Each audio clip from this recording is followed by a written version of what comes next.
Greetings and welcome to our exhaustive guide on installing Arch Linux on your personal system. Before we jump into the procedure, let's acquaint ourselves with Arch Linux. It's an independently developed general-purpose GNU Linux distribution, commended for its unprecedented customization capabilities. It's a versatile system that offers complete control to the user. You can mold and shape it as you wish. However, this autonomy also brings along a sea of challenges, with Arch Linux being infamous for its intricacy. Initially, navigating through this procedure will indeed feel daunting, which is why we've composed this guide to help break the process into individual tasks, the basics of installation and discussing how to partition your storage devices. We'll also walk you through the command line interface and elaborate on how to install and configure the bootloader.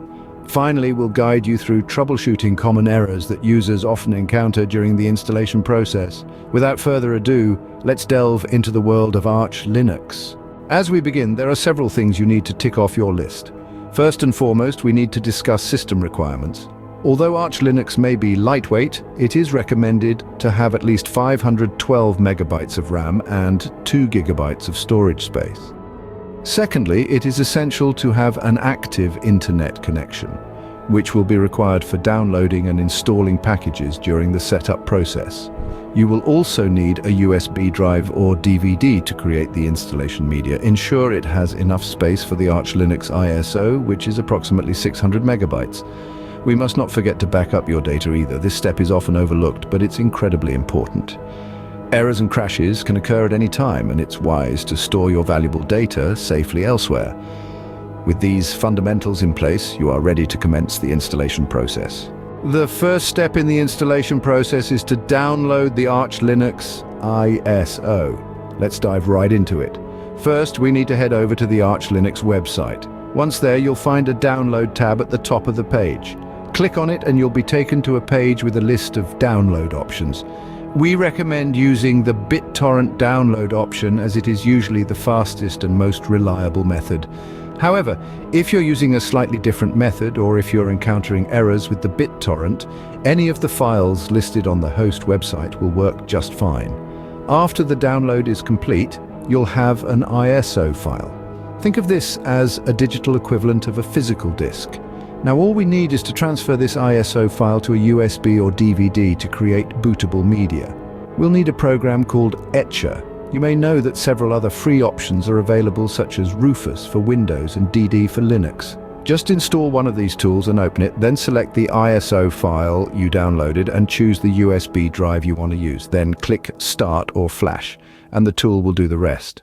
Now, depending on the specifics of the program you chose, there may be varying input options for your selected media, but this should not have a significant effect on the overall functionality of the software you choose. If you're using a DVD, the process is slightly different. On Windows, for instance, right-click the ISO file and select Burn Disk Image. On Mac OS, use the Disk Utility tool. Linux users can use the DD command, just like when creating a bootable USB.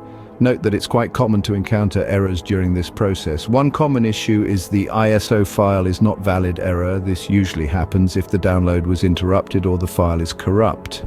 In such cases, try downloading the ISO file again from the same option or one of the other listed file options on the Arch Linux website. If you're still having trouble, verify the integrity of the ISO file by checking its SHA-1 or MD5 checksum. Another common issue is not being able to boot from the USB or DVD. This is often due to incorrect BIOS settings. Ensure that your BIOS is set to boot from the USB or DVD. On most computers, you can access these settings by repeatedly pressing F1, F7, F10, F12, or even the Escape key or the Enter button upon booting up your system. Now it's time to install Arch from your bootable media drive. Need to boot up our system with the installation media we prepared earlier. If you're using a USB drive, make sure it's plugged in before turning on your computer. Once you've started your BIOS, by pressing one of the keys I mentioned earlier, you will be greeted by numerous settings. However, we're only looking for one of them. It should be named something like Select Boot Device. Once you locate and select the option that says Arch Linux or the name of the drive you made into a bootable drive, click Save and Exit. Then your system should restart and boot into the Arch Linux boot menu. Once you're here, select Boot Arch Linux with the movement keys and the Enter button. For the next step, we'll partition the hard drive. This is an essential step, so proceed with caution. Use the cfdisk command to partition your hard drive. Create a root partition and a swap partition. While it's not strictly necessary, a separate home partition can be beneficial for backing up and preserving your personal files. If you get stuck or something goes wrong, don't panic. Installing Arch Linux can be a challenge for newcomers or even users with experience installing other Linux systems. Problems with Arch can be very nuanced and possibly specific to your hardware. To get a more in-depth analysis of an issue, you may need to consult the Arch Linux forums and informational pages to see if users have had similar errors and found solutions. But hopefully, if you followed this guide from the beginning, you're still experiencing no errors. Once we've partitioned our hard drive, it's time to format these partitions. For this, we'll use the mkfs command. Remember to format your root partition with the ext4 file system and your swap partition with swap. We'll mount the root partition onto our system's root directory using the mount command. Do the same for your home partition if you've created one. The swap partition needs to be made aware that it's a swap area. Use the mxswap and swapon commands for this. Now, we're ready to install the base system. Use the pacstrap command to do this. This command will install the base system along with any additional packages you need. Be patient, this will take a few minutes. Finally, we'll set up the locale and time zone. Use the archcroot command to enter the newly installed system, then use the localgen command to generate the locales. For setting the time zone, use the ln command to link your time zone to /etc/local time. With the setup almost complete, there are just a few more steps to finalize your Arch Linux setup. Shall we get started? First off, let's install a desktop environment. This is your user interface, the place where you'll spend most of your time. There are many to choose from, but for beginners, I recommend GNOME or KDE. Both are user-friendly and easy to navigate.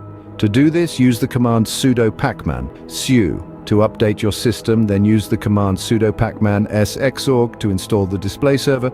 Afterward, use the command sudo pacman sgnome or sudo pacman skde to install your chosen display. Once you've done that, you can finally type sudo reboot to refresh your new system. Finally, it's essential to keep your system updated regularly. Arch Linux is a rolling release, which means it gets frequent updates. Just run the pacman-su command to keep your system up to date, and with that, your Arch Linux system is up and running, ready for you to explore. Thank you for watching thus far. Make sure to subscribe to not miss out on future videos, including a guide to virtual machines and many other cool videos. It's been a pleasure. Now happy browsing, and I'll see you all in the next video.